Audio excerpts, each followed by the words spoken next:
सबसे पहले मंगलाचरण करेंगे। ओम अज्ञानतिमिरान्धस्य ज्ञानाञ्जनशलाकया चक्षुरुन्मीलितं येन तस्मै श्रीगुरवे नमः। श्रीचैतन्यमनोभीष्टं स्थापितं येन भूतले स्वयं रूपकदा मह्यं ददाति स्वपदान्तिकम्।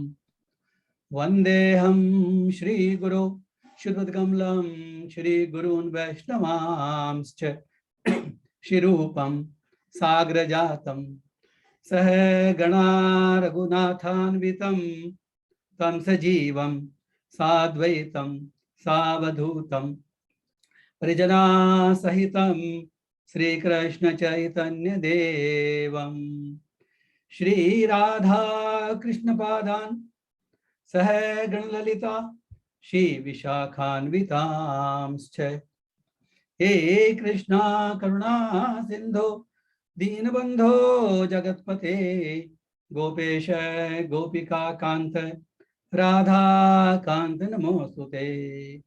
तप्त कांचन गौरांगी राधे वृंदावनेश्वरी वृषभानुसुते देवी प्रणमामि हरिप्रियै। वाञ्छाकल्पतरुभ्यश्च कृपा सिन्धुभ्येव च पतितानां पावनेभ्यो वैष्णवेभ्यो नमो नमः। जय श्री कृष्णा चैतन्य प्रभो नित्यानंद श्री अद्वैत गदाधर श्रीवासादि गौरभक्त वृंदा। हरे कृष्णा कृष्णा कृष्णा हरे हरे हरे राम राम राम हरे हरे। हरे कृष्णा कृष्णा कृष्णा हरे हरे हरे राम राम राम हरे हरे। हरे कृष्णा कृष्णा कृष्णा हरे हरे हरे राम राम राम हरे हरे। ओम नमो भगवते वासुदेवाय। ओम नमो भगवते वासुदेवाय। ओम नमो भगवते वासुदेवाय। नारायणं नमस्कृत्य नरं चैव नरोत्तमं देवीं सरस्वतीं व्यासं ततो जयमुदीरयेत्। नष्टप्रायेषु भद्रेषु नित्यं भागवत सेवया भगवती उत्तमा श्लोके भक्तिर्भवती नैष्ठिकी। हरे कृष्णा। आज का टॉपिक है हमारा श्रीमद् भागवत। प्रभु जी आप शेयर कर सकते हैं प्रेम प्रभु जी? यस।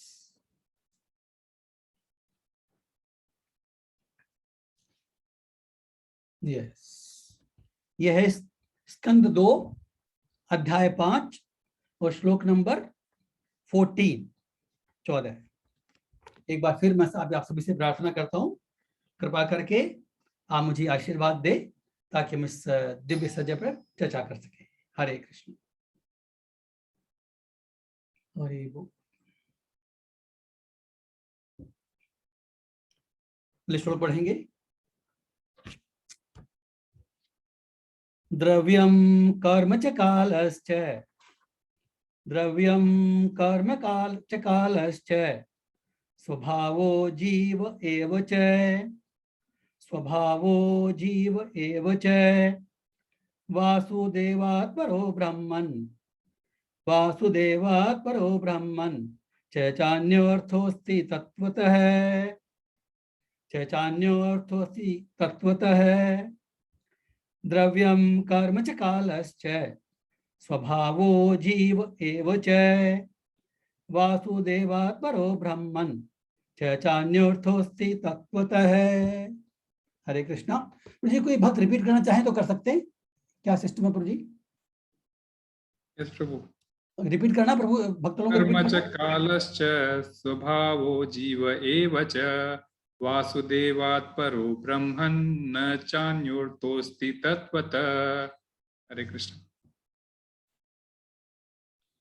द्रव्यम कर्म च कालश्च स्वभावो जीव एव च वासुदेवात् परो ब्रह्मन् न च चान्यो अर्थो अस्ति तत्वतः।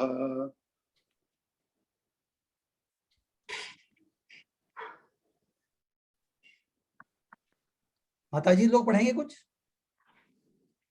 अभी है? ओके, वी कैन कंटिन्यू जी, we can continue. Hare Krishna. शब्दार्थ: द्रव्यम अवयव, पृथ्वी जल अग्नि वायु तथा आकाश। कर्म अन्योन्य क्रियाएं, च तथा।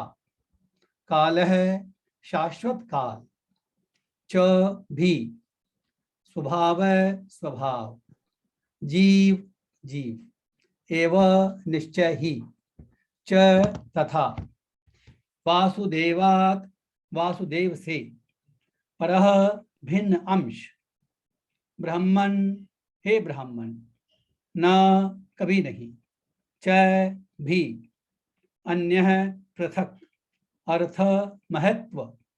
अस्ति है, तत्वतः वास्तव में। नासिर भाई his holiness divine grace Shri Prabhupada की जय। सृष्टि के 5 मूल अवयव शाश्वत काल द्वारा उनसे उत्पन्न अन्योन्य क्रिया तथा व्यक्ति जी का स्वभाव, ये सब भगवान वासुदेव के भिन्नांश हैं। और सच बात तो ये है कि उनका कोई अन्य महत्व नहीं है। तात्पर्य पढ़ते हैं। यह घटनाओं से भरा जगत निर्विशेषतया वासुदेव की अभिव्यक्ति है, क्योंकि उसके सृजनकारी अवयव, उनकी अन्योन्य क्रिया तथा फल का भोक्ता जीव, ये सभी भगवान कृष्ण की बहिरंगा तथा अंतरंगा शक्तियों द्वारा उत्पन्न है। इसकी पुष्टि भगवत गीता 7.4.5 में हुई है। सारे अवयव यथा पृथ्वी जल अग्नि वायु आकाश एवं इन्हीं के साथ भौतिक पहचान की अवधारणा बुद्धि तथा मन भगवान की बहिरंगा शक्ति से उत्पन्न है। देखिए, ये जो अभी 8 एलिमेंट बताए हैं, ये सब आए हैं अवयव में आए हैं। दिस रिलेट्स टू अवयव। देन शाश्वत काल द्वारा निर्धारित इन स्थूल और सूक्ष्म अवयवों का भोग करने वाला जीव अंतरंगा शक्ति की उपज है। तो इसमें एक काल आया है और एक जीव आया है, और उनकी विशेषता बताइए। जिसे जीव अंतरंगा शक्ति की उपज है, जिससे इस जगत में या वैकुंठ लोक में होने की छूट है। इस जगत में या वैकुंठ लोक में रहने की छूट है। This is the freedom given to us, free will. भौतिक जगत में जीव ठगिनी विद्या से छला जाता है। ये पॉइंट्स इंपॉर्टेंट है, हम दोबारा विजिट करेंगे इनको। किंतु वैकुंठ लोक में वह बिना किसी भ्रम के बिना आध्यात्मिक अस्तित्व की अपनी सामान्य अवस्था में रहता है। जीव को भगवान की तटस्था शक्ति कहा जाता है, लेकिन सभी परिस्थितियों में न तो भौतिक अवयव और न आध्यात्मिक भिन्नांश ही भगवान वासुदेव से स्वतंत्र हैं। यहाँ पर जो कहा जा रहा है, स्वतंत्र कौन नहीं है? जो भौतिक अवयव जो हमने चर्चा की, पृथ्वी जल अग्नि वायु आकाश, मन बुद्धि अहंकार फॉल्स ईगो, और जीव, ये दोनों ही भगवान वासुदेव से स्वतंत्र नहीं है। क्योंकि सारी वस्तुएं, चाहे वे भगवान के बहिरंगा, अंतरंगा या तटस्था शक्तियों के प्रतिफल हो, उसी तरह भगवान के तेज के प्रदर्शन है। जिस प्रकार प्रकाश, ऊष्मा और धुआं एक ही अग्नि के प्रदर्शन है। ये हमको समझाने के लिए प्रभुपाद जी ने कहा है कि भगवान की सृष्टि में विभिन्न अवयव हैं, विभिन्न प्रकट होता है, बहुत चीजें प्रकट होती हैं। कुछ उनके बहिरंगा शक्ति से होती हैं, कुछ अंतरंगा शक्ति से, इंटरनल पोटेंसी, और कुछ तटस्था शक्ति से। ये सारे के सारे विदाउट फेल भगवान के तेज के प्रदर्शन है। कैसे? जैसे जो अग्नि जो मेन आइटम है, उसमें ऊष्मा भी होती है, प्रकाश भी होता है और धुआं भी होती है। इसी प्रकार सभी मिलकर अग्नि कहलाते हैं। इसी प्रकार सारे व्यवहारिक अभिव्यक्तियां तथा वासुदेव के शरीर का तेज उनके निर्विशेष गुण हैं, जबकि भगवान उपर्युक्त भौतिक अवयवों की अवधारणाओं से सर्वथा पृथक सच्चिदानंद विग्रह नामक अपने दिव्य रूप में रहते हैं। सब महाराज की जय। ये जो एकदम से शुरू हो गया ना, तो we must see the context. ये जो इमीडिएट कॉन्टेक्स्ट क्या है? इमीडिएट कॉन्टेक्स्ट है ये ब्रह्मा जी और नारद जी के बीच में संवाद चल रहा है।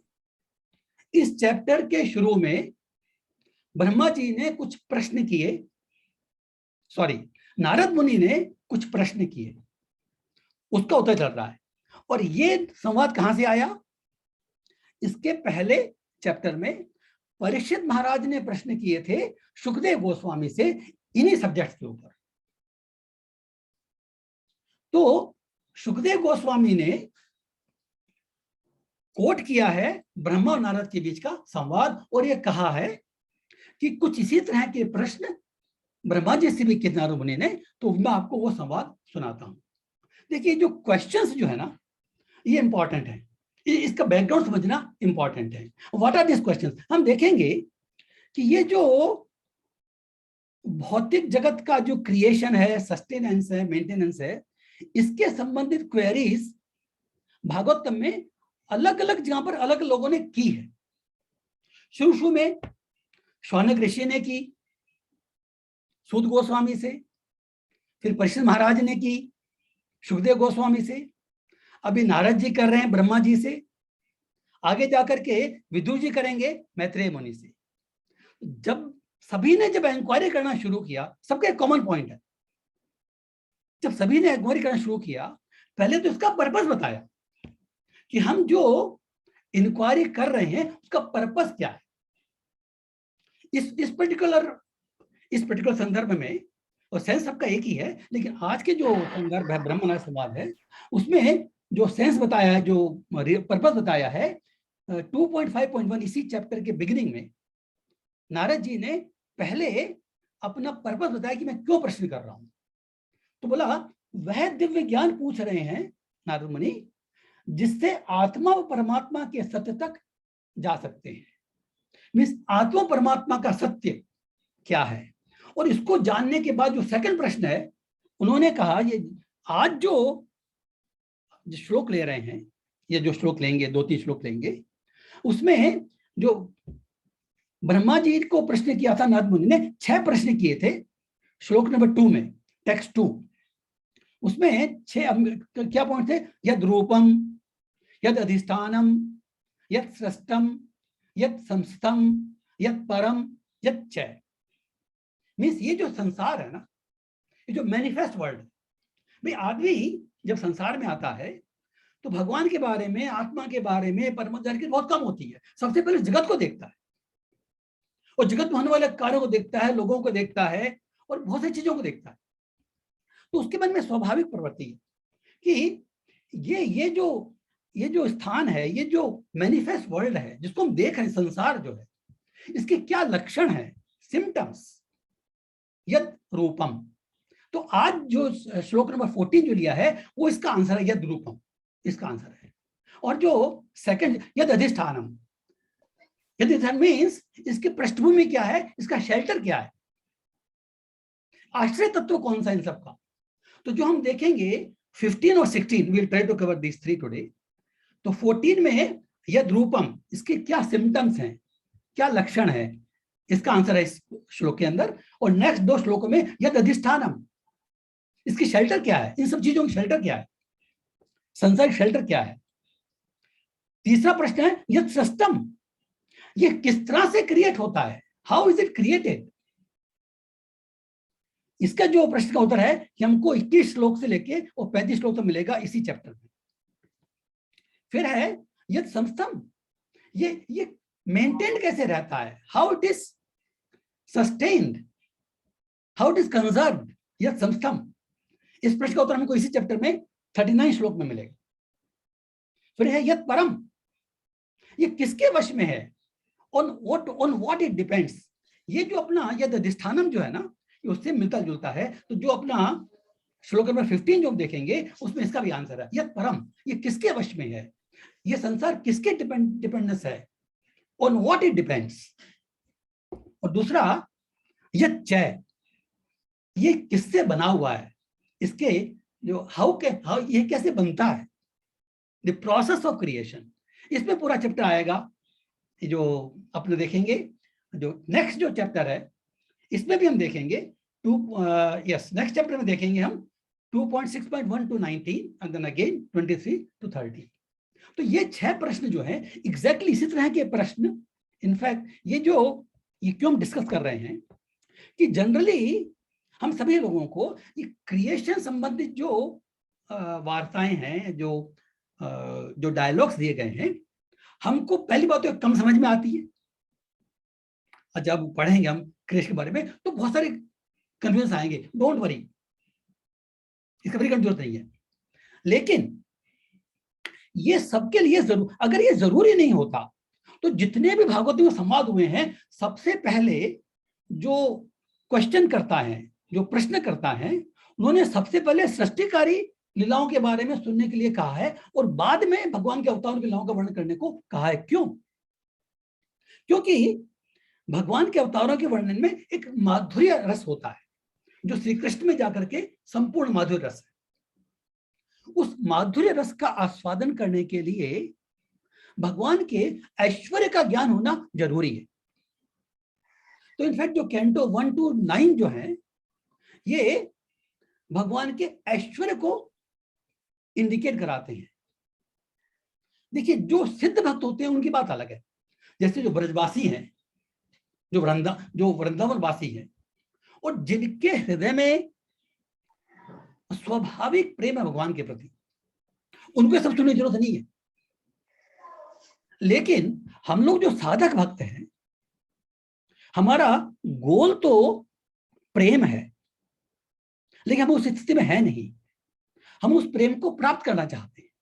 तो श्रीमद् भागवतम के माध्यम से उस प्रेम को प्राप्त किया जा सकता है, लेकिन इसका प्रोसेस जो है वो धीमे धीमे शुद्धिकरण होगा। अगर हम इन लीलाओं को समझने का प्रयास नहीं करेंगे, कैंटो 1 to 9 अगर हम ठीक से नहीं पढ़ेंगे, तो प्रयास करेंगे, तो डेफिनेटली जो भगवान की जो प्रेममय लीलाएं हैं, जो अधिकतर कैंटो 10 में वर्णित हैं, उनसे हम डेफिनेटली कंफ्यूज होंगे, क्योंकि भगवान की स्थिति का मालूम नहीं होगा। और हमको अभी भी हमको समझना चाहिए ये कि ये जो प्रश्न है ये आत्मा परमात्मा से रिलेटेड है। तो हम लोग सोचते हैं कि ये तो भगवत गीता में शुरू में भगवान ने बता दिया, लेकिन अभी तक हमको मालूम नहीं है ये। We have not realize this. हमने कह भी लिया हो, सुन भी लिया हो, पढ़ भी लिया हो, but you not realize this. Why? क्योंकि अभी हमारा शुद्धिकरण नहीं हुआ। तो ये जो प्रोसेस है, ये जो भागवत कथा का जो प्रोसेस चला रखा है प्रभुपाद जी ने कि डेली भागवत सुनना चाहिए, ये हमारे शुद्धिकरण के लिए। इसलिए शुरू में कहा था, हम जब ये क्रिएशन की लीलाएं या बाकी लीलाएं पढ़ते हैं, हमको समझ में नहीं आता है तो कोई बात नहीं, absolutely don't, no need to worry, but still we have to read and we have to wonder. See क्या होता है, जो नॉलेज है ना, अगर हमको कुछ भी मालूम नहीं होगा तो हमको ये भी मालूम नहीं होगा कि हम अज्ञानी। हम इस बात को रियलाइज करने के लिए कि हम इग्नोरेंट हैं, वी नीड नॉलेज। अदरवाइज जो वास्तव में अज्ञान में है और जो इसकी कोशिश भी नहीं करता, तो उसको पता भी नहीं पड़ेगा कि वो अज्ञान में। और इस भौतिक जगत में अगर हम देखेंगे तो जो majority of people, they are actually in ajnan, but they don't realize that they are in ajnan, so they are not doing anything. और इसमें the more we come to know, the more we think, the more we will know that we don't know. जैसे जैसे भगवान की लीलाओं का श्रवण करेंगे, पढ़ेंगे, शास्त्रों का अध्ययन करेंगे, तब हमको मालूम पड़े, जब ज्यादा जानेंगे ना, तब हमको ज्यादा अपनी इग्नोरेंस का पता पड़ेगा। ये बात समझ में आ रही है ना? The fact that we are ignorant of so many things. जैसे जब कोई हम पढ़ते हैं, शास्त्र पढ़ते हैं, कोई नई बात समझ में आती है, अरे मुझे तो ये मालूम ही नहीं था, We come to know this. From where this knowledge has come? The knowledge always comes from ignorance. जब किसी चीज के बारे में जानकारी होती है, उसके पहले हम इग्नोरेंट थे, तो इग्नोरेंस होना तो स्वाभाविक स्थिति है. It is not that it is unnatural. We are ignorant. It is the nature of this world to be ignorant, but we have to try to cultivate knowledge. That is what is required. हमको knowledge प्राप्त करने की जिज्ञासा होनी चाहिए. इसीलिए अथा तो ब्रह्म जिज्ञासा पहला श्लोक है, पहली सीढ़ी. अगर जिज्ञासा ही नहीं होगी तो हम कैसे आगे बढ़ेंगे? हर चीज की उत्पत्ति अज्ञान से होती है. अगर इसको क्रूड लैंग्वेज समझना हो, मैं कहता हूँ एक आई यूज ए वर्ड, गुडू गुडू. आपने कभी वर्ड सुना है ये? Mostly you have not listen, you have not, इसका कोई मतलब नहीं है. Just to understand the concept. गुडू गुडू वर्ड को सुनने के पहले आप इस वर्ड से अनजान थे. We didn't know this word, but now we come to know that this word is existing. तो जो नॉलेज आता है वो हमारी इग्नोरेंस से ही उत्पन्न होता है. जब हमको इच्छा होती है आगे बढ़ने की, जानने की जिज्ञासा होती है, तो the most important thing is not being अज्ञानी. अज्ञानी तो हम हैं, आगे हम देखेंगे ठगिनी अविद्या द्वारा वो कैसे होता है, वो तो हम देखेंगे. लेकिन द प्रॉब्लम इज नॉट अज्ञान. The problem is if we try not to come out of अज्ञान. जिज्ञासा होनी चाहिए. तो जितने भी हमने देखेंगे कि जैसे शौनक ऋषि ने पूछा तस्य कर्माणि उदाहरणी, परीक्षित महाराज ने पूछा भगवान आत्म माया यथेदम सृजित विश्वम. डायरेक्ट पूछा कि अपनी अपनी शक्तियों से भगवान कैसे विश्व को सृजित करते हैं. विदुर जी भी पूछेंगे आगे यथा ससजाग्रे इदम नेरी है, कि भगवान अपने आप ये कैसे सृजित करते हैं. तो जो सृजनकारी लीलाएं हैं ये भी उतनी ही इंपॉर्टेंट है जितनी अवतार की लीलाएं हमको लगती हैं, जिसमें भगवान का डायरेक्ट नाम रूप गुण यश होता है.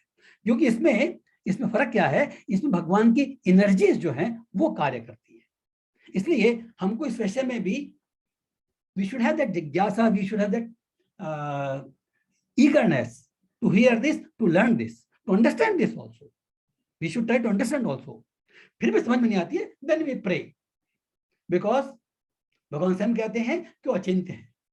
सारी बातें हमको समझ में पहले दिन में नहीं आएंगी, वो तभी समझ में आएंगी जब भगवान हमारे पर कृपा करेंगे, जब हमको इस योग्य समझेंगे. तो ऐसा कहते हैं ना कि भगवान अपने आप को उतना ही रिवील करते हैं जितना हम एंडेवर करते हैं, जितना हमारी एंडेवर मीन्स जितनी हमारी उत्सुकता होती है, ईगरनेस होती है. The degree of our eagerness, the degree of our विच्छा भगवान जानने की, जितनी उत्कट इच्छा होगी उतना ही मात्र भगवान अपने आप को रिवील करेंगे. So this is important, that's why we are discussing this thing.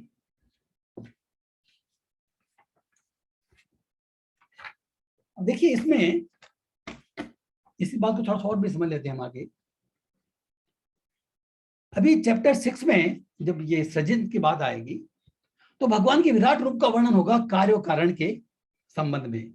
Chapter 1 में भगवान के विराट रूप का वर्णन हुआ और चैप्टर 10 में भगवान के विराट रूप का वर्णन होगा. ये जो सेकंड कैंटो है टोटल 10 चैप्टर हैं और इसमें 3 बार विराट रूप का अलग अलग तरीके से वर्णन आया है. तो ये हम लोग को समझाने के लिए ही है कि हमको भगवान का जो ऐश्वर्य ज्ञान है उससे भी परिचित होना चाहिए. Then only we can enter into माधुर्य भावा. इनफैक्ट हमारे जितने भी मंदिर हैं उसमें राधा कृष्ण के विग्रह हैं और हम वही समझकर उनकी पूजा करते हैं. लेकिन वास्तव में क्योंकि अभी हम उस लेवल पर नहीं है, प्रेम के स्तर पर नहीं है, तो वास्तव में हम जो पूजा कर रहे हैं वो लक्ष्मी नारायण की ही पूजा कर रहे हैं, उनके ऐश्वर्य स्वरूप की ही पूजा कर रहे हैं.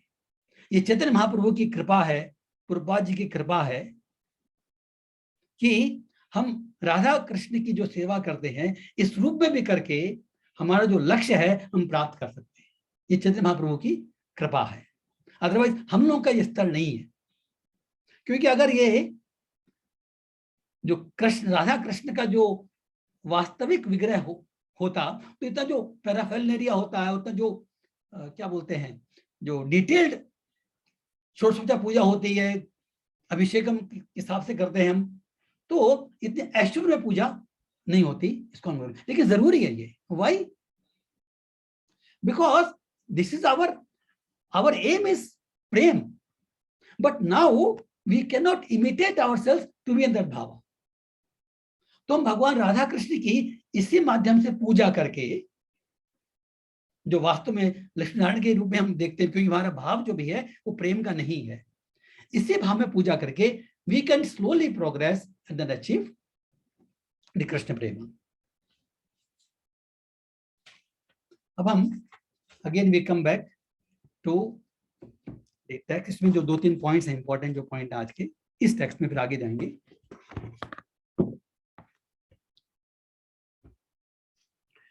Some points we already know, but we'll just test a little bit. यह व्यवहार जगत निर्विशेषतया वासुदेव की अभिव्यक्ति है, क्योंकि इसके अवयव, अन्योन्य क्रियाएं और फल का भोक्ता जीव, ये सभी भगवान की ही बहिरंगा अंतर्गत शक्ति द्वारा उत्पन्न है। तो दिस वी नो, भूमि आपो अनलो वायु बुद्धि मन एवं च, इस भगवान की जो अपरा प्रकृति है, बहिरंगा शक्ति है, और जो जीव जो है वो अंतरंगा शक्ति, इंटरनल पोटेंसी मींस तटस्थ शक्ति है, उसको चॉइस है, जीव को चॉइस है। इसमें आगे लिखा है ना, जीव अंतरंगा शक्ति की उपज है, उसकी जो स्थिति जो है वो तटस्थ शक्ति है, जिसे इस जगत में और वैकुंठ रहने की छूट है। भौतिक जगत में यह जीव ठगिनी अविद्या से चला जाता है। ये ठगिनी अविद्या जो है ना, ये इसके पिछले श्लोक में आपने अगर ध्यान से किया होगा तो इसके पिछले श्लोक में इसका ठीक ठीक स्वरूप बताया है कि ये ठगिनी अविद्या किस रूप में परिलक्षित होती है, हम अपने आप को कैसे परखें। इसके पहले श्लोक का सिर्फ तात्पर्य पढ़ते हैं हम, सॉरी सिर्फ ये अनुवाद करते हैं। यह मैं हूं और यह मेरा है के विचारों में लीन रहने कारण व्यक्ति की बातें करते हैं।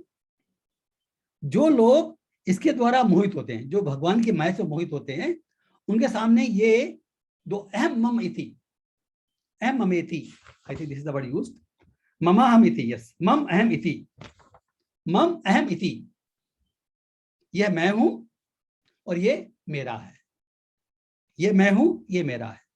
अगर हम में ये भावना जिस डिग्री में है, उस डिग्री में हम ठगिनी अविद्या से ठगे हुए हैं। ठगिनी अविद्या तो क्या वर्ड यूज किया है इसमें,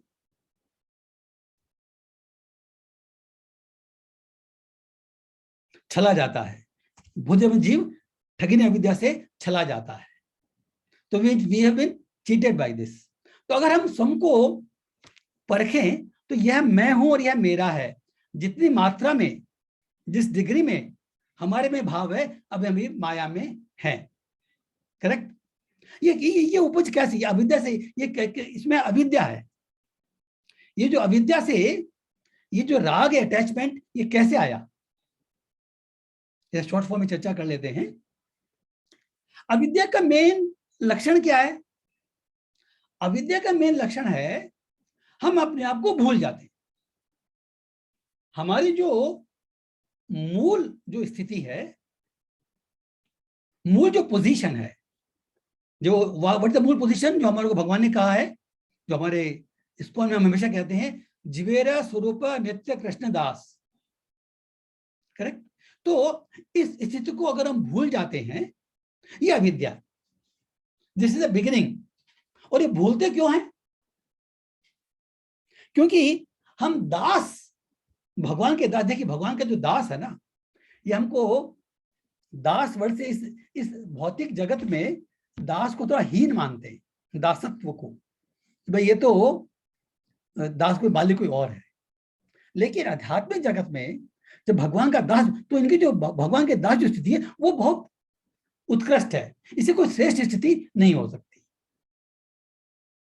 तो इस स्थिति को जब हम भूल जाते हैं और खुद ईश्वर बनने की कोशिश करते हैं, मतलब क्या होता है, ईश्वर से अतिरिक्त भोग भोगने की कोशिश करते हैं, भौतिक भोग की इच्छा उत्पन्न होती है।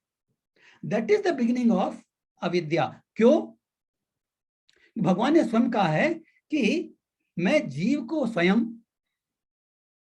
स्मृति विस्मृति इन दोनों में भगवान को स्वयं डालते हैं। क्यों डालते हैं? उनको कोई मजा नहीं आता डालने में, वो केवल हमारी इच्छा को पूरी करने के लिए ऐसा करते हैं। अगर हमारी इच्छा है इस भौतिक जगत में भोग भोगने की, तो ये तब तक पूरी नहीं हो सकती जब तक हम इस स्थिति को भूले नहीं, हम अपनी स्थिति को विस्मृत नहीं करें। तो जो शुरुआत जो होती है विस्मृति की, ये जो अविद्या का जो पहला जो प्राकट्य है वो विस्मृति के रूप में होता है कि हम भूल जाते हैं। अब जब हम भूल गए अपने आप को, तो कुछ तो हमको स्वीकार करना पड़ता है अपने आप को। हम कौन है भाई? जो असली चीज तो भूल गए, तो नकली चीज हमने स्वीकार कर ली। तो उसी के लिए भगवान हमको ये भौतिक देह प्रदान करते हैं। और चूंकि हम ऑलरेडी भूल गए, इस भौतिक देह के माध्यम से हमको इस भौतिक जगत में भोग भोगने की सुविधा दी जा रही है भगवान द्वारा, हमारी इच्छा पूरी करने के लिए। बिना इस भौतिक देह के इस भौतिक जगत में हम अपनी भोग भोग नहीं सकते, इच्छा पूरी नहीं कर सकते। इसलिए पहले जब भूल गए, वो बेसिक कार्य था। जो सेकंड जो इसका ट्रांसफॉर्मेशन है वो होता है मोह। हमने अपने आप को ये शरीर मान लिया जो मिला हुआ है, क्योंकि हम कुछ तो है ना, वैक्यूम तो नहीं रह सकते ना। जो थे वो तो भूल गए, तो जो नहीं थे उनको मान लिया। अब हमने अपने आप को ये शरीर मान लिया। हम सबकी स्थिति अभी यही है, जो बोल रहा है, जो सुन रहा है और जो पढ़ रहा है, सबकी स्थिति वही है अभी। सब अपने आप को शरीर माने हुए हैं किसी न किसी डिग्री में। करेक्ट? तो ये सेकंड स्टेज है। अब जब हमने अपने आप को ये मान लिया, तो फिर आगे जिसके कारण इस देह को, इस भौतिक देह को सुख मिलता है, उससे हमको राग हो जाता है, अटैचमेंट हो जाता है। और जिससे उसको कष्ट होता है उससे द्वेष हो जाता है। राग और द्वेष ये फर्दर जो है ना, अविद्या की जो परतें जो है वो गहरी होती जा रही है। राग और द्वेष हो गया। जो थे हम भूल गए, जो नहीं था वो मान लिया कि हम हैं।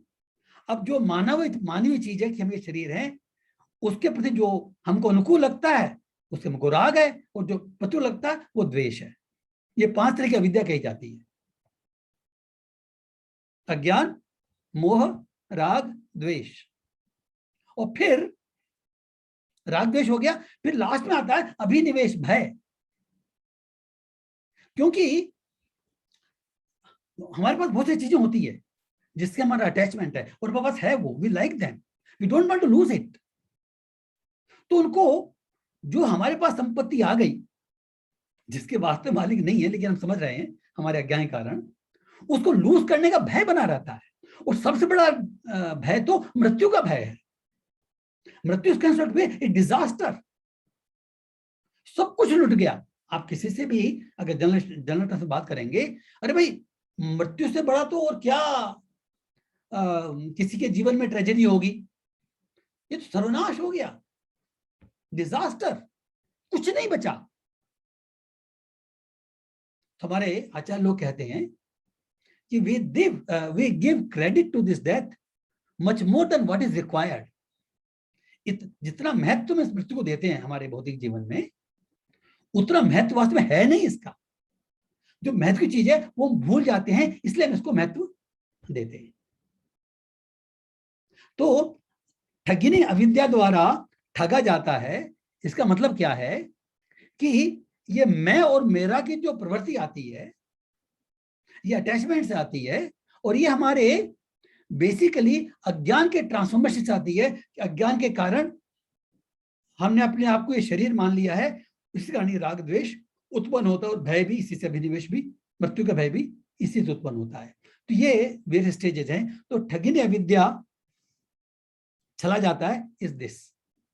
तो अगर इससे मुक्त हो जाते हैं, तो वहां करें आगे, इसमें प्रपोर्ट में कह रहे हैं, किंतु वैकुंठ लोक में वह बिना किसी भ्रम के सामान्य अवस्था में रहता है, क्योंकि वैकुंठ लोक में अपनी शाश्वत स्थिति भूलता नहीं है, अपनी जो कॉन्स्टिट्यूशनल पोजीशन है वो भूलता नहीं है।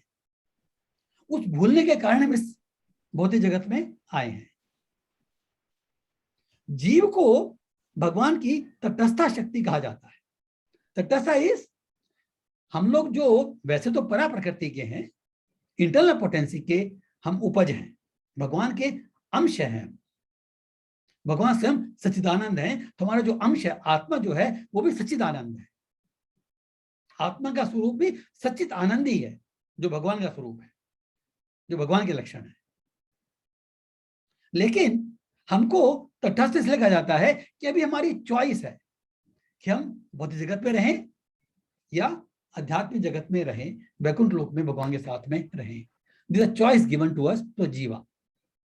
क्योंकि ये फ्री विल से भी कई लोगों को बड़ा दे समटाइम्स क्वेश्चन, जब भक्ति उत्साह लेते होंगे तो लोग प्रश्न करते होंगे कि भगवान ने फ्री विल बनाई क्यों, हमारे दिमाग में ऐसे विचार आता ही क्यों। Correct, many people will question like this. ये भगवान की गलती है, वो ऐसा बनाते ही नहीं फ्री विल। तो अगर फ्री विल नहीं बनाते तो हम जीव नहीं होते, हम एक रोबोट होते। रोबोट जो निर्जीव चीज होती है, उसको कुछ भी करो, उसको खुद को फर्क नहीं पड़ता। तो हम जीव हैं। तो जीव में थिंकिंग, फीलिंग, विलिंग जो है, ये जीव का स्वाभाविक लक्षण है। अगर ये चीज नहीं होती जो फ्री विल भगवान ने दी है, अगर नहीं होती तो हमारा डेफिनेशन चेंज हो जाती, विल नॉट बी कॉल्ड जीवा। तो अगर जीव है तो उसकी इच्छा है। तो इच्छा होना बुरी बात नहीं, क्योंकि इच्छा तो इस जीव का स्वभाव है। प्रॉब्लम जो आती है, इस इच्छा का सब्जेक्ट क्या है, प्रॉब्लम वहीं पर क्रिएट होती है। नेक्स्ट, लेकिन सभी पृथ्वियों में न तो भौतिक अवयव और न आध्यात्मिक भिन्नांश ही भगवान वासुदेव से स्वतंत्र हैं, क्योंकि ये सारी वस्तुएं, चाहे वे भगवान के बहिरंगा, अंतरंगा या तटस्थ प्रतिपल हो, उसी तरह भगवान के तेज का प्रदर्शन है, जिस प्रकार प्रकाश, ऊष्मा, धुआं एक ही अग्नि के प्रदर्शन है। सब मिलकर अग्नि कहलाते हैं। देखिए, इसमें जो इसके अनुवाद की जो लास्ट लाइन है, ये सब वासुदेव, भगवान वासुदेव के भिन्नांश है। ये सही बात है। और सच बात तो ये है कि इनका अन्य कोई महत्व नहीं है। इनका अन्य कोई महत्व नहीं है। इसका मतलब क्या है? इसका मतलब यह है कि if we disconnect any of these things to lord, अगर हम ये जो अवयव बताए, भौतिक अवयव बताए हैं, जीव जो बताया है, काल, कर्म, ये जो हम इसमें चर्चा करेंगे, ये जितनी भी चीजें हैं, अगर ये भगवान के साथ में विलग कर दें तो कोई महत्व नहीं है। जो महत्व है वो केवल भगवान के साथ कनेक्शन है, भगवान की भिन्न एनर्जीज हैं, यही इनका महत्व है। इसके अतिरिक्त इनका कोई महत्व नहीं है। और फिर इसी बात को आगे समझाने की प्रभु जी कह रहे हैं कि जैसे अग्नि जो है, जहां अग्नि है वहां लाइट भी है, हीट भी है और धुआं भी है। इसी तरह से हमको भिन्न भिन्न प्रकार के चीजें दिखाई देगी इस दुनिया के अंदर, लेकिन उनका जो सोर्स है वो सेम है। And this is what has to be understood. इसी प्रकार सारी व्यवहारिक अभिव्यक्तियां तथा वासुदेव श्री का तेज उनके निर्विशेष गुण है, इम्पर्सनल फीचर एक्सटेंशन। ये जो भगवान की ब्रह्म ज्योति जो है और ये जो भिन्नांश हम देख रहे हैं, ये उनका इम्पर्सनल एक्सपेंशन है। इसमें डायरेक्ट भगवान दिखाई नहीं देते हमको। इसीलिए इनके थ्रू भगवान का दर्शन करने के लिए ये विराट रूप जो चर्चा की थी पहले चैप्टर 1 में और आगे भी चर्चा करेंगे, इन सबको भगवान के साथ में जोड़ने के लिए आचार्य हमको एक मार्ग बताया है, क्योंकि बिना कनेक्शन के यह चीजें व्यर्थ हैं, एग्जिस्ट ही नहीं कर सकती। तो यहां पर लास्ट लाइन में कह रहे हैं कि ये सब भगवान के मैनिफेस्टेड इम्पर्सनल फीचर्स हैं जो इसमें चर्चा की है, और ये सारे के सारे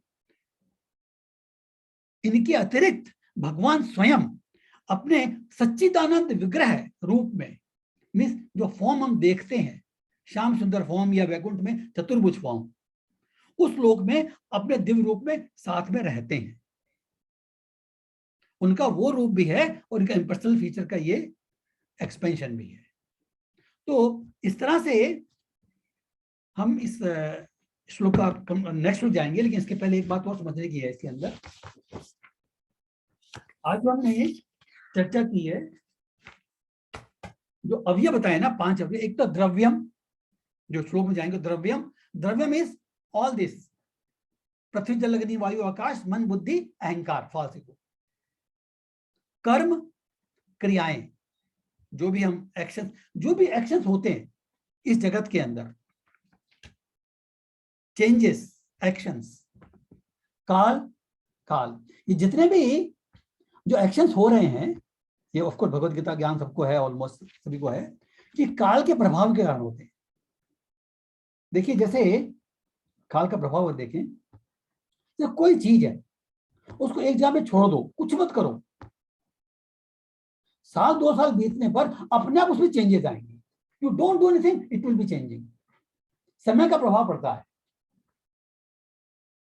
ऐसा कहा जाता है, साइंटिस्ट्स ने एक they have given their findings कि हम लोग ये जो विभिन्न प्रकार के जो कर्म करते हैं, एक्सरसाइज, ये जो लाइफ मेंटेन होती है, अगर मान लो जैसे न्यूयॉर्क शहर है, यू जस्ट इमेजिन कि वहां पर कोई भी आदमी, कोई जीव नहीं रहता, देयर इज नो हलचल, so there is no interaction. अगर ऐसा हो, अभी इतनी तो बड़ी बड़ी बिल्डिंग है, रोड है, सीमेंट की, डामर की, सब, within 100 or 150 years everything will convert to jungle, everything will be converted to jungle, nothing will remain there. तो ये समय का जो प्रभाव है वो आप कुछ करो तो नहीं करो अपने आप होता है, समय का प्रभाव है। ये समय जो है, काल जो है, ये भगवान की एनर्जी है, इसका प्रभाव सबके ऊपर पड़ता है।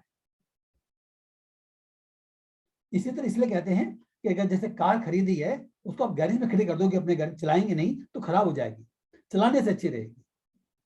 तो हमारी जो शरीर दिया है उसको भी यूज नहीं करेंगे। यूज करने का मतलब क्या है? यूज करने का मतलब यह है, जैसे कार का यूज नहीं करें चलाने के अंदर तो कार वेस्ट है। इसी तरह अगर हमारे शरीर जिस पर्पज के लिए हमको पोजीशन मिला है, मानव जीवन मिला है, मनुष्य शरीर मिला है, अगर उस पर्पज के लिए इस्तेमाल नहीं करते हैं तो it is waste, simply waste. और मानव जीवन का, मनुष्य जीवन का जो उपयोग क्या है? हमारे इस मनुष्य जीवन का जो परम लक्ष्य है उसको हासिल करने के लिए प्रयत्न करना। ये हम सबको मालूम है कि हमारे जीवन का परम लक्ष्य क्या है? कृष्ण प्रेम। इसको प्राप्त करने की दिशा में अगर हम आगे बढ़ने का प्रयास नहीं करते हैं रत्ती भर भी, तो यह संपूर्ण जीवन व्यर्थ है। वो व्यर्थ की बकवास करते हैं, जो इसके पहले श्लोक में प्रभु जी ने लिखा है ना परपोर्ट में, कि जो माया से ठगे जाते हैं वो व्यर्थ की बकवास करते हैं, मैं और मेरा, बस वो इसी में रहते हैं। तो काल, स्वभाव, स्वभाव में तीनों गुण आ गए। हमारा जो हर व्यक्ति का, हर जीव का एक इंडिविजुअल स्वभाव है। इवन इफ यू सी, जैसे जो बाकी जो लिविंग एंटिटीज हैं, पशु योनि है, वृक्ष की डिफरेंट योनि है, सबका अपना अपना नेचर है, सबका अपना स्वभाव है, और ये इनके गुण बंधारी होता है। तो स्वभाव, जीव, of course we have seen, ये 5 जो कंपोनेंट्स हैं इस यूनिवर्स के, जो हमको दिखते हैं, ये सब भगवान वासुदेव के भिन्न अंश हैं। ये भगवान वासुदेव के, भगवान के तेज के शक्तियों का प्रदर्शन है। जिस प्रकार प्रकाश, ऊष्मा और अग्नि जो एग्जाम्पल दिया है, और अगर इन सब चीजों को द्रव्य, कर्म, काल, स्वभाव और जीव, इन सब चीजों का कनेक्शन वासुदेव के साथ से तोड़ दें तो कोई महत्व नहीं। इनका महत्व इसीलिए है कि ये कनेक्टेड है। दे आर पार्ट्स, भिन्नांश of Vasudeva. This is the only beauty और इंपॉर्टेंस ऑफ दिस अवयव जो अपना कार्य कर रहे हैं। इस तरह से जो श्लोक 14 जो है वो ऑलमोस्ट कंप्लीट हो गया। अब हम वी कैन टेक, इसमें जो आंसर किया गया है, यद रूपम, इसके लक्षण क्या है, मटेरियल मैनिफेस्ट वर्ल्ड के लक्षण क्या है। जो 15 और 16 जो है वो है यद अधिष्ठानम। So I think we have time still, we can go 320. Yes. हम जब ये श्लोक पढ़ेंगे 15-16 एक साथ पढ़ेंगे, because they are both together. तो जो 15-16 एक साथ पढ़ेंगे तो हमको कैंटो 1 के चैप्टर 2 का 20 श्लोक याद आएगा। वासुदेव परा वेदा वासुदेव परो गति, वही है ये। नारायण परा वेदा देवा नारायण गजा, नारायण परा लोका नारायण परा मखा, नारायण परा वेदा देवा नारायण गजा, नारायण परा लोका नारायण परा मखा। हरे कृष्णा। सारे वैदिक ग्रंथ परमेश्वर के द्वारा बनाए गए हैं। तो ये श्लोक भी दिखाई, थोड़ा श्लोक भी, विल सी द श्लोक आल्सो। नो, श्लोक टेक्स्ट या नारायण परा वेदा। तो सारे वैदिक ग्रंथ जो हैं वो परमेश्वर द्वारा बनाए गए हैं और उन्हीं के निमित्त हैं, उन्हीं को जानने के लिए है। देवा नारायण अंगजा, देवता भी भगवान के शरीर के अंगों के रूप में उन्हीं की सेवा के लिए। ये देवताओं के विषय में जो हम जो चर्चा करते हैं, जो कभी क्लास भी लेते हैं, तो this is very important point. देवा नारायण अंगजा, देवता भी भगवान के शरीर के अंगों के रूप में उन्हीं की सेवा के लिए हैं। इसमें जो शब्दार्थ दिया है, अंगजय सहायक, भगवान की हेल्प करते हैं। नारायण परा लोका, विभिन्न लोग भी भगवान के निमित्त हैं। और विभिन्न यज्ञ उन्हीं को प्रसन्न करने के लिए संपन्न किए जाते हैं। नारायण परा मखा, exactly same as we have seen text 228, 1.2.28 and 29. We'll see next also, Guruji. We'll see next 16. बाद में पढ़ेंगे इसको। नारायण परो योगो, नारायणम पर तप, परम तप, नारायण परम ज्ञानम, नारायण परा गति। सभी प्रकार के ध्यान या योग नारायण परो योगो, सभी प्रकार का ध्यान या योग नारायण की अनुभूति प्राप्त करने के लिए ही है। We should not be under any other illusion. Narayan परम तपा, सारी तपस्याओं का लक्ष्य नारायण को प्राप्त करने के निमित्त ही है। नारायण परम ज्ञानम, दिव्य ज्ञान का संवर्धन नारायण की झलक प्राप्त करने के लिए है। अगर हम कोई ज्ञान चाहते हैं तो उनकी झलक प्राप्त करने के लिए है। नारायण परागति, और चरम मोक्ष तो नारायण के धाम में प्रवेश करने के लिए ही है। तो this exactly same as we have seen, उसमें वासुदेव वर्ड आया था और उसमें नारायण वर्ड आया। देखिए, हमको कंफ्यूजन की जरूरत नहीं है। कई बार हमको भी भक्त लोगों को कंफ्यूजन हो जाता है कि वासुदेव नारायण, कृष्ण नारायण क्या। देखिए, दोनों जो हमको समझने की बात है, we did not go into detail in this class. हमको समझने की बात है कि वसुदेव या कृष्ण जो हैं वो भगवान का, जैसे घर में होते हैं ना, हमारे परिवार में फैमिली मैन, हमारे प्रेमी, हमारे घर के सदस्य, तो उसमें वो कृष्ण या वासुदेव रूप में है। और नारायण जो रूप है वो उनका ऑफिशियल रूप है। जैसे अगर एग्जाम्पल देखें, जैसे जज है कोई, या से प्राइम मिनिस्टर है या प्रेसिडेंट है, जब घर में जाएगा तो जो लोग उसको पहचान करेंगे, उसके घर में उनकी माँ, उनकी पत्नी, उनके बच्चे जो पहचान करेंगे, वो प्रेसिडेंट या प्राइम मिनिस्टर या जज के रूप में नहीं करेंगे. He is no more president और प्राइम मिनिस्टर और जज there. He is either father और प्रेमी और पुत्र, depending upon the situation. Correct. तो वहां पर वो जो रिलेशनशिप है वो प्रेम की रिलेशनशिप है.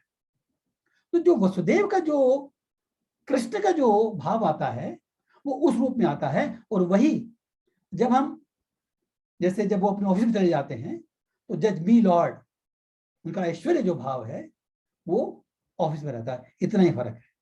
This absolutely know the difference. Need not go into detail. हमारे भागवत में वैसे इसका डिटेल्ड एनालिसिस दिया है कि कैसे कैसे एक्सपेंशन होता है. That is different. Will see that later at some time. लेकिन हमको जो समझने के लिए है, इन दोनों में कंफ्यूज होने की आवश्यकता नहीं है. तो जो आज का, again go to 15 Prabhu ji, again go to 15.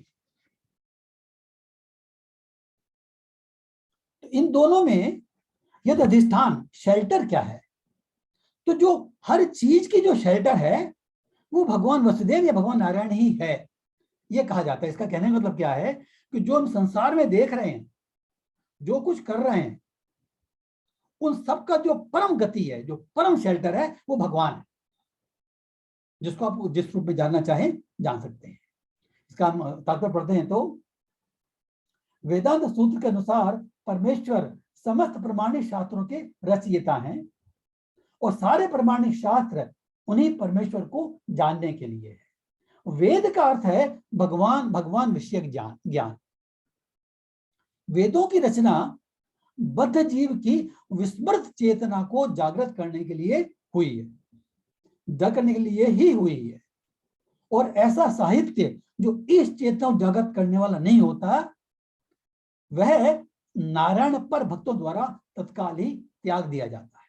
तो नारायण परा वेदा, इसकी चर्चा चल रही है अभी, कि जो ज्ञान है, अगर वो हमारी इस चेतना जागृत, हम अभी विस्मृति में है. आगे पहले कहा जा चुका है, ठगी हम ठगी निविदा से छले हुए हैं,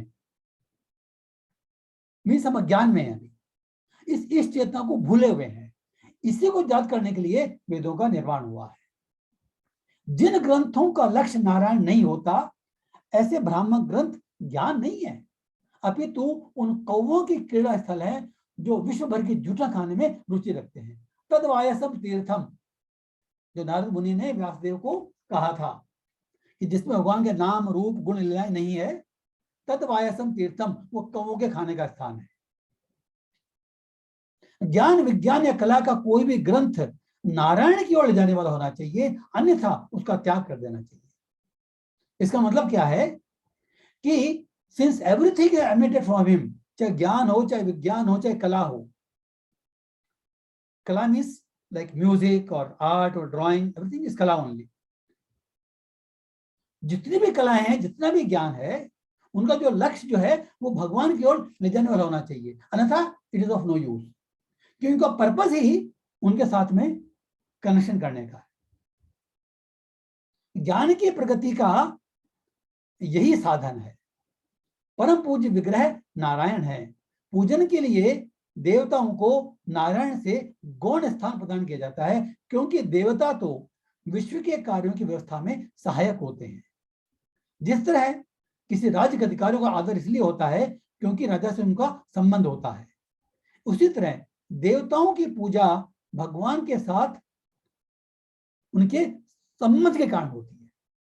ये बात हमको देखने की है कि जब हम क्लास भी लेते हैं, खुद भी समझते हैं, तो देवताओं की पूजा वर्जित नहीं है.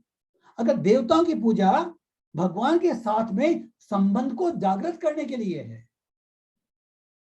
हम देवी माँ से भी देवी माँ की पूजा कर सकते हैं, हम उनको प्रार्थना कर सकते हैं. ये सब भगवान के भक्त हैं कि हमको भगवान की भक्ति प्रदान करें.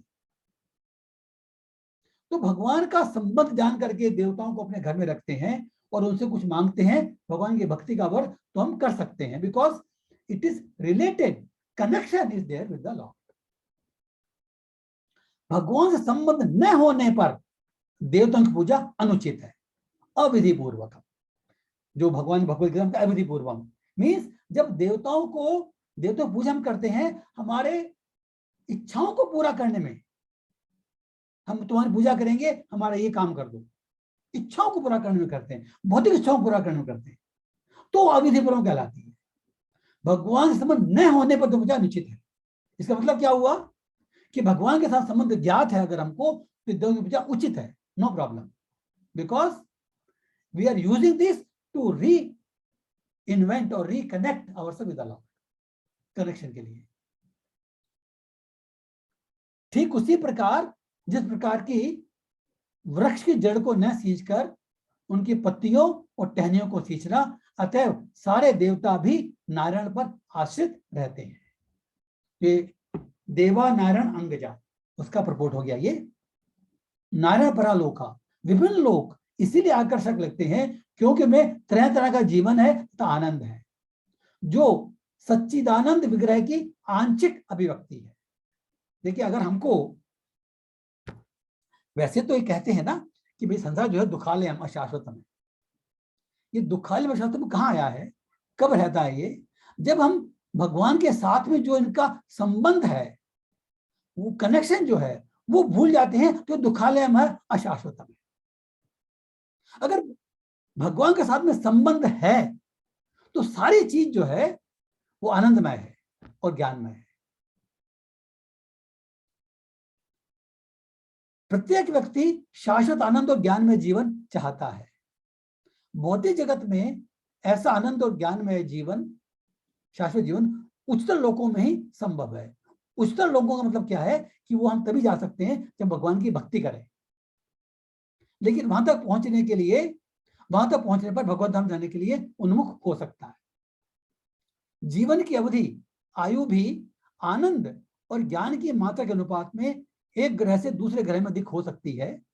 विभिन्न ग्रहों में जीवन की आयु हजारों लाख साल बढ़ सकती है, किंतु शाश्वत जीवन कहीं भी नहीं है। किंतु जो व्यक्ति सर्वोच्च लोक अर्थात ब्रह्मलोक तक पहुंच जाता है, वह वैकुंठ लोक जाने की कामना कर सकता है। वहां जीवन शाश्वत है। अतएव एक लोक से दूसरे लोक की यात्रा का अंत भगवान के परम लोक मध्धाम पहुंचने पर ही होता है, जहां जीवन शाश्वत है और ज्ञान और आनंद से पूर्ण है। मीन्स क्या है?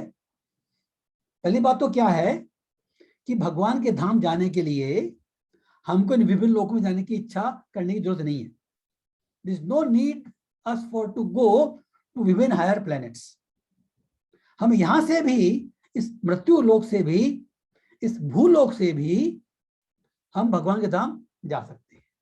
लेकिन अगर जाना चाहते हैं तो उसका लक्ष्य भी वो क्या होता है, ये हमने पहले देखा था, शायद कैंटो 2 में था, चैप्टर 2 में या 3 में, कि कुछ लोग जिज्ञासु होते हैं और जानना चाहते हैं कि भाई उन लोक में क्या होता है।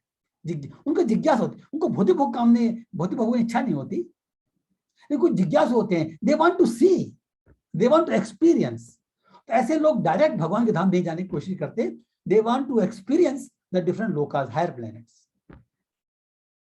तो यहां पर कहा जा रहा है, ठीक है, अगर आपका अल्टीमेट डेस्टिनेशन भगवान धाम जाने का है तो वो भी आप कर सकते हो, लेकिन ये तभी जबकि हमारा जो अल्टीमेट लक्ष्य है भगवान के परलोक धाने पर है, और वो हम यहां से भी जा सकते हैं। तो नारायण परा लोका, और अब जो है नारायण परा मखा यज्ञ। जितने सारे यज्ञ किए जाते हैं ये भगवान नारायण को प्रसन्न करके उन तक पहुंचने के लिए होते हैं। इस कलयुग के लिए जिस सर्वश्रेष्ठ यज्ञ की स्तुति की जाती है वह संकीर्तन यज्ञ है, जो नारायण पर भक्त की भक्तिमय सेवा का मूलाधार है। प्रभुपाद जी ने, चैतन्य महाप्रभु ने संकीर्तन यज्ञ का हमको उपहार दे दिया इस कलयुग के अंदर, कि हमको और कुछ भी करने की आवश्यकता नहीं है। इस संकीर्तन यज्ञ का उपयोग करके हम भगवान का जो परम धाम है वहां जा सकते हैं। तो 16 जो है, okay, I think will quickly finish this. सभी प्रकार के ध्यान या योग ज्ञान की अनुभूति प्राप्त करने के लिए है। सारी तपस्याओं का लक्ष्य नारायण को प्राप्त करने के निमित्त है। नारायण परा लोगा, नारायण परा तपा। दिव्य ज्ञान का संवर्धन नारायण की झलक प्राप्त करने के लिए है, नारायण परा ज्ञान है। चरम मोक्ष तो नारायण के धाम प्रवेश करने के लिए ही है, नारायण परा गति, नारायण परा गति। तो तात्पर्य पढ़ लेते हैं। ध्यान योग की 2 पद्धतियां हैं, अष्टांग योग और सांख्य योग। अष्टांग योग मन को एकाग्र करने का अभ्यास है, जिसमें ध्यान, धारणा, आसन, प्राणायाम इत्यादि की विधियों से अपने को समस्त व्यस्तताओं से मुक्त कर लिया जाता है।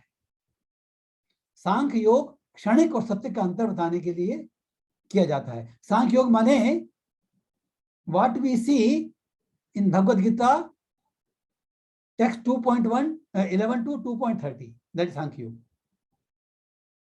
Difference between matter and spirit. लेकिन दोनों ही पद्धतियां अंततोगत्वा निर्विशेष ब्रह्म की अनुभूति के लिए हैं, जो भगवान की आंशिक अभिव्यक्ति है। ये जो ध्यान योग और सांख्य योग जो है, ये भगवान नारायण की आंशिक अभिव्यक्ति का अनुभव करने के लिए है। निर्विशेष ब्रह्म साक्षात भगवान पर स्थित है, फलस्वरूप ब्रह्म पुरुषोत्तम भगवान की महिमा का गायन है। इसकी पुष्टि भगवद गीता और मत्स्य दोनों से होती है। गति शब्द चरम गंतव्य मोक्ष की अंतिम स्थिति का सूचक है। निर्विशेष ब्रह्म ज्योति से तादात्म्य चरम मोक्ष नहीं है, ये क्लियर होना चाहिए भक्त लोगों को। इससे तो श्रेष्ठ है अनंत वैकुंठ ग्रहों में से किसी एक में भगवान की भव्य संगति। अतः निष्कर्ष यह निकलता है कि नारायण भगवान सभी प्रकार की योग पद्धतियां, सभी प्रकार चरम मोक्ष, सभी प्रकार मोक्ष के चरम लक्ष्य हैं। निष्कर्ष नारायण परा गति। Hare Krishna. So with this we आज दो पॉइंट जो 2 क्वेश्चन आंसर किए हैं ब्रह्मा जी ने, यद रूपम यद अधिष्ठानम। तो ये 2 प्रश्नों का उत्तर आज हमने देखा। यद सृष्टम जो है ये इसके आगे आएगा। हरे कृष्णा। तो I think with this we can conclude our class. अगर किसी भक्त का कोई प्रश्न है, सजेशन है, डाउट है, कमेंट है, तो हम बात कर सकते हैं। हरे कृष्णा। हरे कृष्ण प्रभु। यस हरि बोल। प्रभु मेरी एक जिज्ञासा है, मैं पूछ सकता हूँ प्रभु? यस यस मुझे डेफिनेटली। प्रभु जैसे अभी हम लोग चर्चा कर रहे थे सभी अलग अलग लोक के बारे में, भूलोक और उच्च लोक के बारे में। तो प्रभु ये जो उच्च लोक होते हैं वहां पे भी प्रभु ये सतयुग, द्वापर युग, त्रेता युग और कलयुग की गणना इसी भूलोक के हिसाब से होती है या अलग अलग हिसाब से होती है? नहीं, वहां पर क्या है कि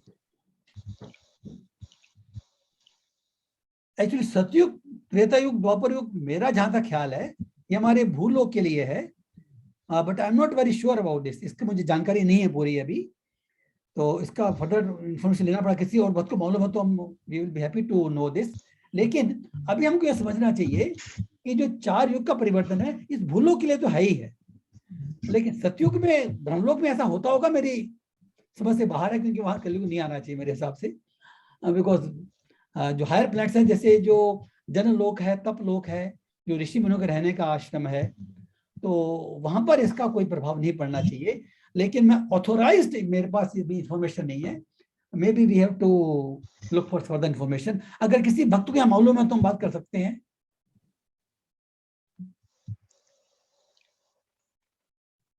मंगलदास प्रभु जी, दीनानाथ प्रभु जी, अवनीश प्रभु जी। हरे कृष्णा प्रभु, दंडवत प्रणाम। प्रभु जी। यस प्रभु जी। हमें जहाँ तक लगता है कि टाइम फैक्टर पूरे ब्रह्मांड में है, समय का प्रभाव। टाइम फैक्टर तो है, टाइम फैक्टर हाँ, तो ये जो काल है, ये जो युग है, ये भी टाइम फैक्टर पे डिपेंडेंट है कि इतना वर्ष, 100 वर्ष होगा तो सतयुग आएगा, कलयुग आएगा, द्वापर आएगा, त्रेता आएगा, जो भी है। तो ये टाइम फैक्टर के हिसाब से ब्रह्मा जी की भी मृत्यु है, तो ये ब्रह्मलोक में भी इफेक्टिव है। सत्य युग नहीं, टाइम तो इफेक्टिव है प्रभु जी, टाइम तो इफेक्टिव है ब्रह्मलोक में भी, क्योंकि उनकी भी आयु होती है ना। हाँ, तो वहां पर भी कलयुग आता होगा। हाँ, युग परिवर्तन वहां भी होगा ना, क्योंकि ये समय, ये सब टाइम से रिलेटेड है, टाइम फैक्टर से रिलेटेड है। हाँ, now what will be the situation in Kaliyuga and Brahmaloka, how can we imagine that? या मेरा क्वेश्चन ये था कि उधर भी इतना ही टाइम लगता है प्रभु सतयुग के लिए और द्वापर युग के लिए, और ऐसा? नहीं, यहाँ 360 गुना ज्यादा होता है। अगर स्वर ब्रह्मा जी का ऊपर के लोकों में 1 घंटा बीतता है, 160 देखिए, घंटा बीतता है। हाँ मतलब क्या है, प्रभु ब्रह्मा जी की आयु 100 साल है, और उस एक साल के अंदर, वो एक दिन के अंदर 1000 चतुर्युग बीत जाते हैं। हाँ, तो एक कल्प के अंदर। ये एक दिन के अंदर, हाँ एक दिन के कल्प का हो गया ना उनका। हाँ हाँ। ब्रह्मा जी का जो एक दिन है एक कल्प के बराबर है, उसमें 1000 चतुर्युग हो जाते हैं। तो आई डोंट थिंक कि ब्रह्मा जी खुद 1000 प्रभु, चतुर्युग में। ये आपको याद होगा कि हमने कई बार ये बात पढ़ी है कि ये कलयुग की जो ये कृपा है, जो हमें संकीर्तन के द्वारा हम भगवान के पास प्राप्त कर सकते हैं, वो ये सिर्फ इस पृथ्वी लोक पे ही उपलब्ध है। इसीलिए हाँ आपको वो कहते हैं कि देवता भी जो है हाँ, वो भूलोक देना चाहते हैं। हाँ हाँ, तो करेक्ट। ये यही है, ये इस हाँ, पृथ्वी लोक में ही है। तो वहां काल का तो अफेक्ट होगा, लेकिन शायद युग परिवर्तन होना थोड़ा अजीब सा लग रहा है। तो ये यहीं पर कलयुग में होना, क्योंकि मनुष्य वो कहते हैं कि भाई मनुष्य देह मिलना, जो हाँ जो रोज जी ने कहा कि देवता लोग भी कोशिश करते हैं मनुष्य लोग बनाने के लिए। यस, कल्पदेव तो वो ब्रह्मा। दिखा रहे हैं। यस प्रभु, इनके नाम अलग अलग मीन्स लाइक ये जो चारों युग का प्रभाव है हाँ वो ऊपर मनवंतर तक आता है, ऊपर के लोग को मनवंतर, कल्प और लाइफ साइकिल ऑफ ब्रह्मा, तो ये अलग अलग कैलकुलेशन आता है, बट अप्लीकेबिलिटी तो ये पृथ्वी लोक के लिए है, ये हाँ सारे हाँ, करेक्ट करेक्ट करेक्ट करेक्ट। सो इसलिए कह देना कि भाई जो सतयुग में ध्यान करना पड़ता है, त्रेता युग में पूजा करनी पड़ती है, तो वहां पर तो ब्रह्मलोक में तो हमेशा जो कॉन्शियसनेस है जनरली वही रहती होगी ना। ब्रह्मलोक में तो Brahma ji can not be bewildered by Kaliyuga. So I think this only related to ये जो कलयुग का प्रभाव है, ये तो भूलोक में होना चाहिए। Will further look at it, this is a good point actually. क्या ये जो ये पूरा पोर्शन है चारों युग का, ये इतना सा मनवंतर है, इससे 72 मनवंतर होते हैं, हाँ वो ये 72 मनवंतर सिर्फ इस कल्प का इतना सा भाग है। हाँ हाँ हाँ हाँ, करेक्ट करेक्ट कई करेक्ट। कल्प आएंगे, उसके बाद में ब्रह्मा जी का एक दिन आता है, और वैसे उनके तो करेक्ट। हाँ तो ऐसे लगता तो यह है टाइम कि, पीरियड। हाँ जो लगता तो यह है कि जो सतयुग जो है वो इसी भूलों के लिए होना चाहिए। हमें दिमाग से ऐसा लगता है, but we don't know really. Hare Krishna. नहीं तो ये चार्ट ने बहुत अच्छा क्लियर कर दिया है।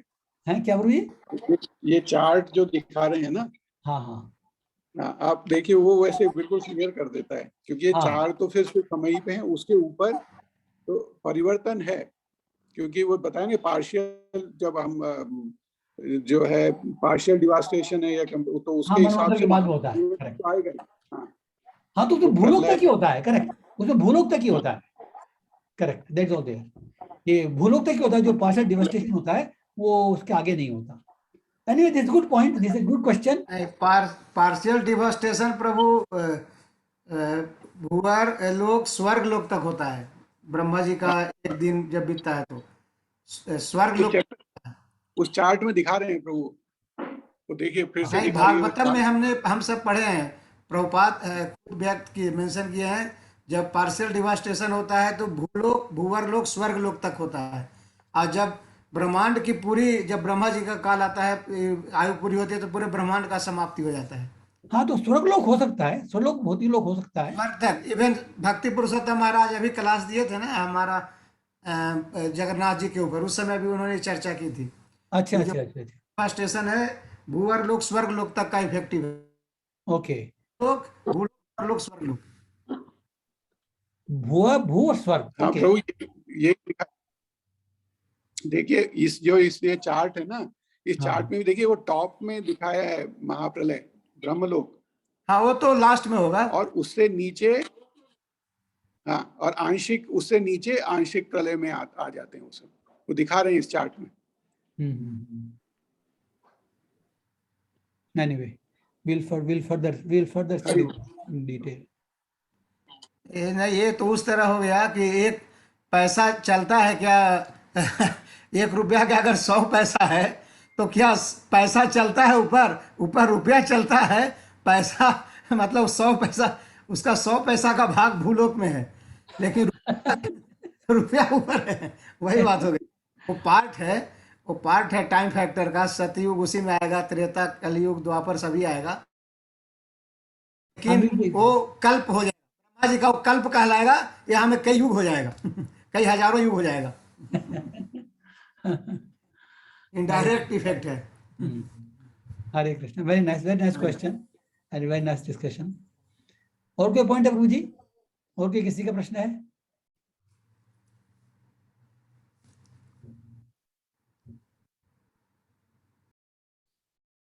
हरे कृष्णा। प्रभुपाद लीलामृत पढ़ सकते हैं। Okay, yes.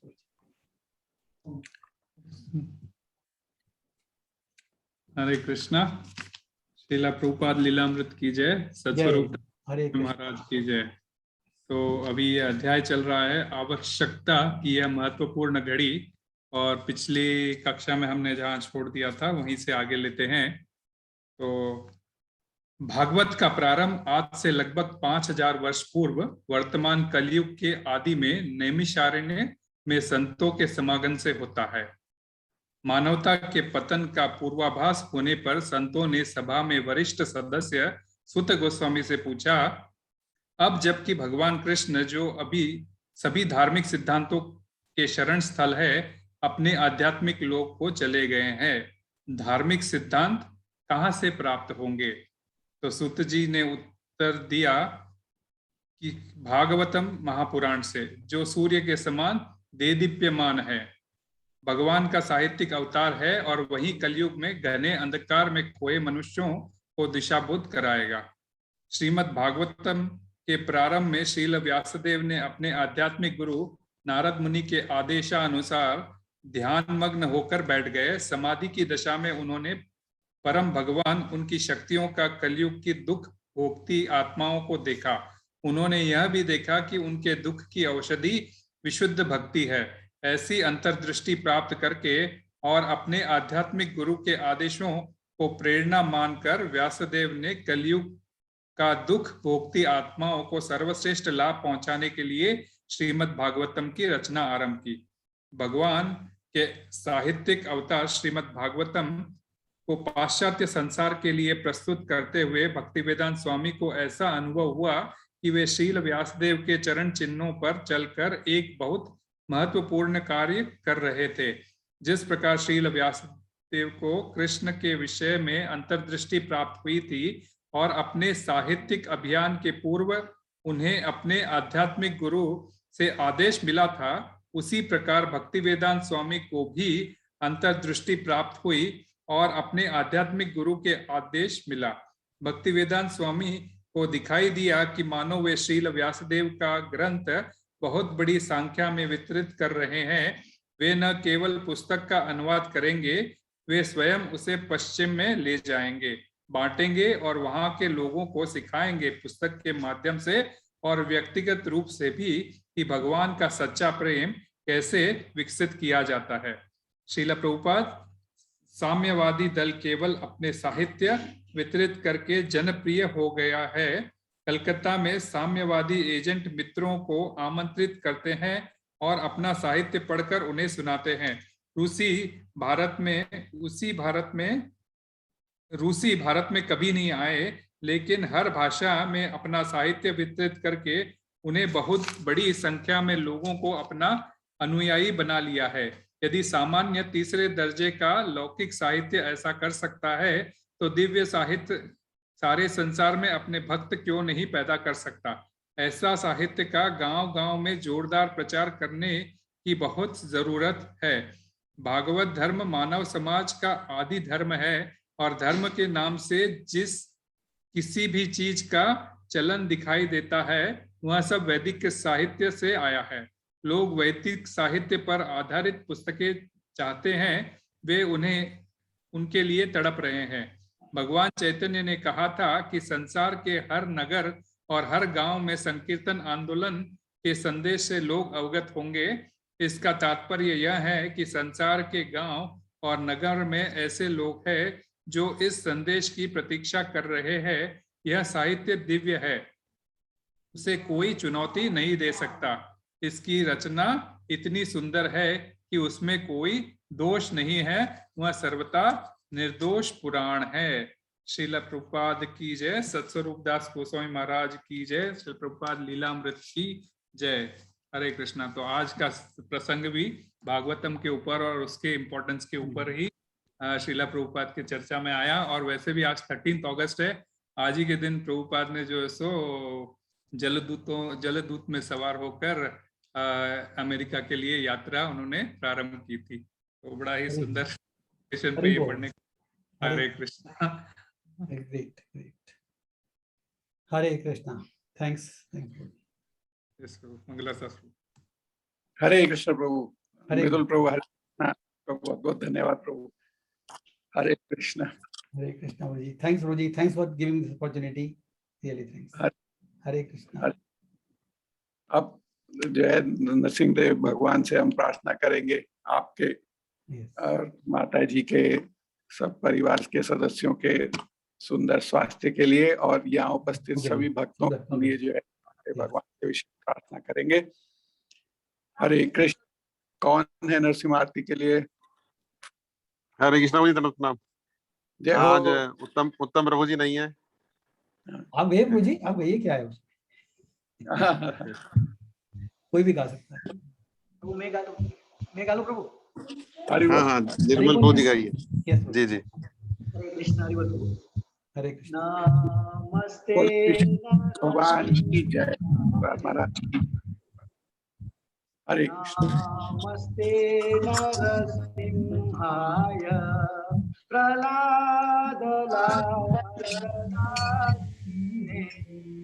नाण्यकस्यपूर्वसः शीलकङ्कानखालये तो नरसिंहा परतो नरसिंहा यतो यतो यामि ततो नरसिंहा वही नरसिंहा हृदये नरसिंहा नरसिंहा मदिं शरणं प्रपद्ये तव कर कमलवरे नखा अद्भुत सिंगार ललिता हिरण्यकश्यपु केशवतीता नरहरि रूपा जय जगदीश हरे जय जगदीश हरे जय जगदीश हरे जय जगदीश हरे जय नरसिंहादेव जय नरसिंहादेव जय नरसिंहादेव जय भक्त प्रहलाद जय भक्त प्रहलाद जय भक्त प्रहलाद जय भक्त प्रहलाद जय प्रभुपाद जय प्रभुपाद जय प्रभुपाद श्रील प्रभुपाद जय गुरुदेवाय जय गुरुदेवाय जय गुरुदेवाय जय गुरुदेवाय। गुरु श्री श्री विघ्नविनाशक श्री नरसिंहदेव भगवान की जय। जय। महाराज की जय। जय। प्रभुपाद की जय। हरे कृष्ण।